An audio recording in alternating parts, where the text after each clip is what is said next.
नमस्कार, मी बापूसाहेब लांडगे जयनिधय फाउंडेशन संस्थापक अध्यक्ष आणि आमचे सहकारी शांताराम दादा थोरवडे, प्रभाकर थोरवडे, राजेंद्र ताटे, दाजी विरकर आमच्या उपस्थितीमध्ये आज कराडचे मुख्याधिकारी साहेब प्रशांत वटकर साहेब यांना एक प्रकारे निवेदन दिलेलं आहे की 12 डबरी परिसरात एका झोपडपट्टीवरच अन्याय का केला जातो।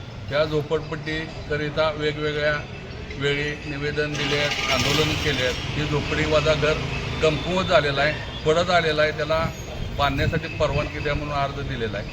अन्यथा त्या झोपडपट्टीचं इतरच कुठं तर पुनर्वसन करा असा देखील अर्ज दिलेला आहे। एक त्या झोपडपट्टीचं पुनर्वसन तरी करण्यात यावे। दुसरा मुद्दा आहे 2024 मध्ये निवडणुका आली त्यावेळेला आम्ही सोशल मीडियातून बघितलेलं आहे, ऐकलेलं आहे की कराड दक्षिणचे आमदार अतुलबाबू भोसले यांनी कराड शहरातील झोपडपट्टींचे स्वतंत्र घरे बांधून देतो असे त्यांनी प्रकारे आश्वासन दिलेलं होतं। परंतु आज 2 वर्ष पूर्ण झाली तरी झोपडपट्टीकडे दुर्लक्ष केलं जात आहे आणि गोरगरीब झोपडपट्टी धारकावर अन्याय करून त्यांची दिशाभूल करून फसवणूक होत आहे असं आम्हाला दिसून येत आहे। तरी निवडणुकीदरम्यान फक्त गोड गोड बोलून कोणीही आश्वासन देऊ नये आणि गरिबांची थट्टा करू नये। जर द्यायचं नसेल तर देऊ नका, अशी आश्वासनं तर देऊ नका। आणि इलेक्शन मतदान पूर्ण झाल्यानंतर तुम्ही कोणीही देखील निवडून आलेला लोकप्रतिनिधी त्या गरिबाकडे फिरकत देखील नाही अशी आमची मागणी आहे। तिसरा मुद्दा असा आहे की संविधान भवन आणि उर्दू शाळा बांधण्यासाठी आम्ही मागच्या अर्धा दिवसापूर्वी देखील मुख्याधिकारी साहेब यांना निवेदन अर्ज दिलेला होता व आहे आणि दुसरी वेळ आम्ही निवेदन देतोय की उर्दू शाळा ही होणे अत्यंत काळाची गरज आहे। का तर त्या ठिकाणी संविधान भवन होणार आहे आणि त्या संविधान भवनमध्ये बसून विद्यार्थी शिक्षण घेऊन संविधानाचा देखील अभ्यास करतील।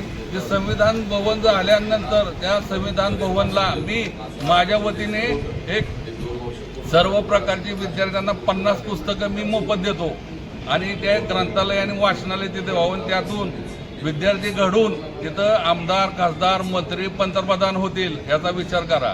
आणि संविधान भवन आणि उर्दू शाळा ही कसल्याही परिस्थितीत व्हायलाच पाहिजे। जर अपुरी ठेवली नगरपालिकेनं कराडचे लोकनियुक्त नगराध्यक्ष यांनी तर मी आत्मदानासारखा पण पर्याय निवडू शकेन याची पण नोंद घ्यावी। तसेच जर कोणाला ह्या संविधान भवन आणि उर्दू शाळेबाबत जर काही तक्रार असेल, उदाहरणार्थ कुत्र्यांचा त्रास, कुत्री फक्त त्या ठिकाणावरच नाही, कराड शहरात सगळीकडे कुत्री असतात।